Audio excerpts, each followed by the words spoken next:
Actes au chapitre 4, le verset 10 à 12, nous voyons Pierre faire une très belle déclaration devant le tribunal, devant les Sanhédrins, pour leur dire que, voilà, Jésus-Christ est devenu la pierre angulaire que vous, les bâtisseurs, avez rejetée. Les bâtisseurs, c'est tous les grands de ce monde. Ils ont rejeté le Seigneur Jésus-Christ, mais Dieu a fait de lui la pierre angulaire. C'est par lui que toutes choses ont été créées, toutes choses subsistent en lui.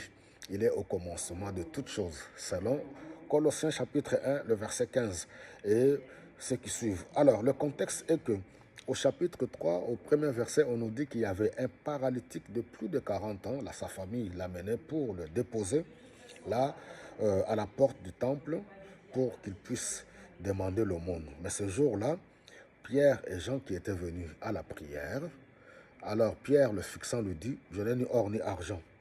Ce que je te le donne au nom de Jésus-Christ, lève-toi et marche. Le gars s'est levé et il a commencé à marcher sautillant. Il a commencé à suivre Pierre et Jean dans le temple.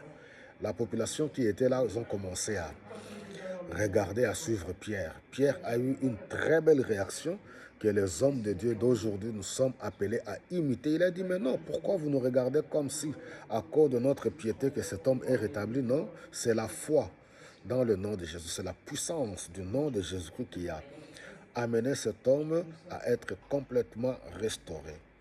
Le salut, la foi, la guérison, la vie éternelle est en Jésus-Christ. Voilà, mes bien-aimés. Alors, nous ne sommes que des instruments entre les mains de Dieu. On voit dans Éphésiens au chapitre 4, quand Paul explique par rapport au saint ministère, vous voyez, nous sommes des dons. Pourquoi? Pour le perfectionnement des saints. Même quand on voit, on part dans 1 Corinthiens au chapitre 12, 13, 14, par rapport à l'exercice des dons spirituels, Paul explique. C'est l'Esprit lui-même qui donne les dons. Pourquoi? Pour l'utilité commune du corps du Christ. Donc nous ne devons pas, en tant que pasteur, daddy, bishop, prendre la place de Dieu et égarer le peuple de Dieu. Il est plus que temps que nous puissions afficher l'attitude de Pierre. Quand les gens viennent pour nous vénérer, pour faire des courbettes, ayons le réflexe et l'humilité de dire à ces gens-là, gloire à Dieu, quel que soit ce que le Seigneur vous a accordé au travers de moi, rendons gloire à Dieu, adorons le Seigneur. On n'est que des poteaux indicateurs. Voilà, mes bien-aimés, il est tellement important dans ce temps-ci où nous devons revoir beaucoup de choses. Peuple de Dieu, nous adorons le Seigneur Jésus-Christ. Nous n'adorons pas les hommes. Ce n'est pas nous qui avons la puissance. On est des instruments. La parole, elle est claire. Jésus-Christ a bien dit.